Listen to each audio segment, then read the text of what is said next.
Steve, please tell us about JB Chicago. Yeah, JB Chicago is an integrated marketing agency, which really means we do it all, and we're vehicle agnostic.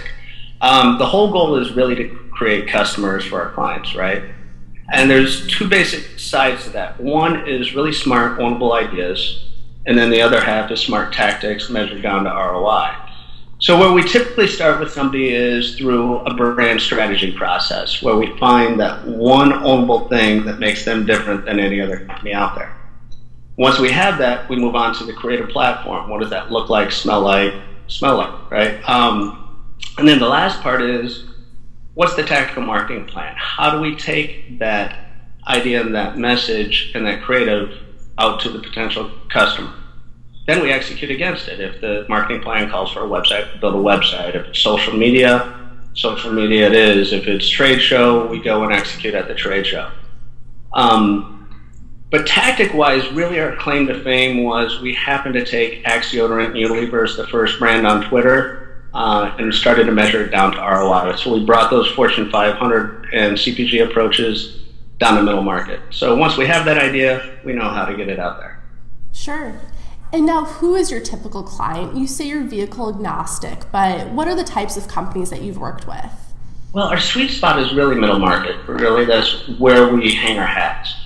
Really because we can make a big difference, right? We're tied to the decision makers, we have an impact on the bottom and the top line, and it really works out. So that's anything from B2B to B2C. But at the same time, we're the social agency for like Dish Network and other Fortune 5s.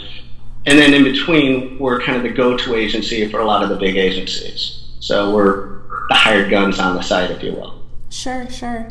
How do you really differentiate yourselves from other marketing agencies?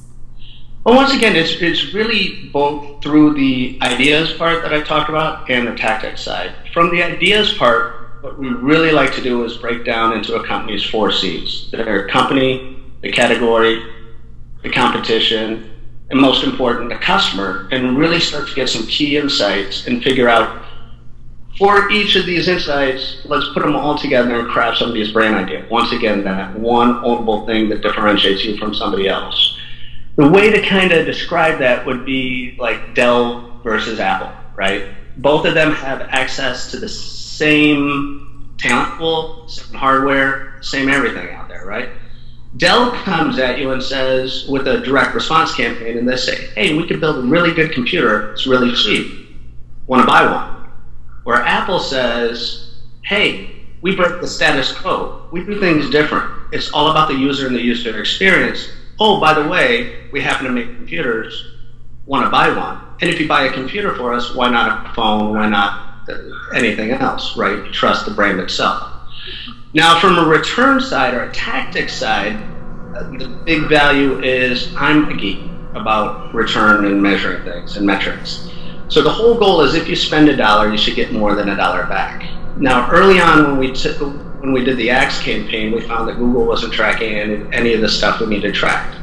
So we built a tool called Tracklebox that basically brought it to unique IDs, not to get geeky, but we were able to track anything that either cost money or took elbow grease and tie it down to return on investment. So with Hershey's, for example, we found that 80% of the traffic was unaccountable for between mobile, etc. Once we started to track down unique IDs, we started to say, hey, which efforts are getting us more money back? That make sense? Absolutely. And now, give me a use case of a company you've worked with and how you've helped to increase their revenue. Kind of a different one is monk fruit. Monk fruit is a 0-calorie all-natural sweetener. And what they do is kind of like stevia, but it tastes good, right? What they do is they sell their ingredient to CPGs or consumer goods, right? So your Pepsi's, your Quakers, these guys buy ingredients. So for them, we built the normal B2B route, right? We built a website portal that housed all the content. We took the real estate of monk fruit, kind of like the Omen board, and we had monkfruit.com, monkfruit.org. A great resource in online real estate, and we also went to the trade shows to hit the R&D guys, to hit the buyers and sellers, etc. But then we said, hey, time out here. why don't we kind of do the pharma approach, which is let's go get the patients to self-prescribe. The only problem was we didn't have the budget of pharma, so how can we go about this? So we went through and created a Facebook page for monk fruit and really started to hit the consumers and try to get the bottom-up push. Over the past few years, we've gotten up to 140,000 fans. And now we go to the CPGs and we say, hey company, look, we have a 0-calorie all-natural sweetener, it tastes great, it's great stuff, and we have 140,000 fans that we bring to the table, which on a monthly basis is over 300 million impressions for your product launch. It's pretty compelling. So not only do we get a CPG, we got the big 800-pound gorillas in the room. We got McNeil, the guys that make Splenda, they launched Nectress as a tabletop with our ingredient in it. Their number one competitor, Sugar in the Raw, also launched Monk Fruit Raw with our ingredient in it. At the same time, we got a 3-minute expose on Dr. Oz that's impossible to get. We dominated it all. So by looking at things a little bit outside of the trenches and thinking differently, even without a big spend, you can make a big impact. Very cool. And now, Steve, JB Chicago has been around for 13 years, correct? 15. 15 years. So now let's go back to when you first started. What were the marketing strategies that you used to really grow your business? Well, I don't know, but the one that probably made the biggest impact was probably about 6 years ago, and that was on the social side, where right after the Axe campaign, we did a campaign for Hershey's and Organic Valley. And by the time we reverse engineered our approach, it came down to seed, convert, and sneeze. Seeds is where you reach out to the influencers, right? That's your marketing tactic. I don't care if it's Facebook, Twitter, print advertising, yelling out the window, that's your spend, right? You drive those people to a conversion point. Conversion point is either a website or a microsite where they land and you try to get them to do something, right? If it's B2C, it would be a coupon or buy now. If it's B2B, it would be trying to get a lead into the hopper. And it's really important to measure that conversion, like I talked about before. The last part is the sneeze. That's the tools and the incentive to share with other people. So if you break this down for Hershey's, what we did for them was, seeding-wise, we focused at the time on Facebook, Twitter, and the blogosphere. Right? We drove that traffic to a landing page where we asked people to convert. The conversion in this case was a coupon, $1 off for a Hershey's shelf-stable milk that people in the United States really weren't familiar with. Okay, so let's get the milk, give them $1 off for a 6-pack, right? Then the last part was the sneeze, the tools and the incentive to share with other people. The tools were some cool things we did with Facebook Connect and Twitter OAuth. The incentive in this case was, for every time you share, we're going to donate $1 to the World Wildlife Fund, which really got this out. Over a course of 45 days, we ended up with 120 million impressions and 100,000 coupon prints and I think 120 blog posts with no PR support.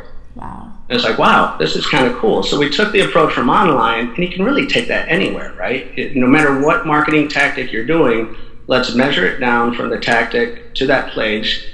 We know if somebody comes to a website, 60% of the traffic is never going to go to the next page. You better tell them what you do and what you want them to do quickly. And then if you give them reasons to share it with other people, God bless America. We find by tying social media, for example, to it, you could turn 1-to-1 marketing into 1-to-20 with no increased costs. Wow, that's great. And now, how did those strategies form as your company grew? I'd like to take credit for it. If I was a superhero, I'd be hindsight man. Which you just kind of, you don't listen to what other people say. And just because another company or another agency does it this way, does not make it the right thing to do. Mm-hmm. There's a lot of people out there selling smoke and mirrors, and they're really good at it. So there's always a common sense approach to figuring anything out. So that's really where we stem from. I have guys from Burnett here all the way to guys from small agencies. And really it's kind of the Apple approach, right? Break the status quo, find better, faster, smarter ways to do things, and get it done and measure it. Sure. And now, Steve, I have one last question for you. What do you see for the future of JV Chicago? Well, I would say two different aspects. One, from a strategy side, what's happening is brand idea is really needs to lead the charge, right? If you don't have that brand idea, you really don't have much at all. I mean, we talk with a ton of companies that come to us and they say their elbow hurts and they're like, I need a website, I need SEO, I need print advertising, and that's when we call time out and we say, hey, what differentiates you guys from anybody else? Now, it's not just a fluffy brand. By the time I get to the tactics and I start to A/B test and measure on ROI against brand idea versus non-brand idea, it's a 20 to 30% differentiator between the two. So a brand idea not only is cool, but it also gets returned. Now, the other thing, future, I guess, from a middle market perspective, what really makes sense to me is a lot of my friends in this world are in the second round capital space, right? So you have a lot of PE, a lot of family office. And what I really found our approach is the relationship between those guys and us have worked well. Because from the buyer side, all of a sudden, we're adding a due diligence component, right? Most people, when they come in and they're looking at a company to buy, they're really looking at operational efficiencies, right? The bottom line. No one is really looking at the potential opportunity from the top line. And that's where we help out from the buyer side. From the seller side, once you have that brand idea and then you have a smart approach, it's a more compelling story. Just like a consumer, private equity guys see deals flying across their desks on a daily basis. If you can quickly tell them a compelling story and then you give them a reason to believe, it's going to be a lot more impactful than the same old memorandum that passes their desk with the same boring, middle market manufacturing company, blah, blah, blah. Give it some life, give it some sex. And then the last part is after the transaction actually occurs, for a go-to-market strategy, obviously it comes into play. What better way to go to market than with the smart, ownable brand idea and then ROI-driven tactics? So, great. Well, Steve. Steve, thank you so much for meeting with me. No, anytime. Anytime. It was a pleasure. And if you're interested in learning more and connecting with Steve, go to fundology.com.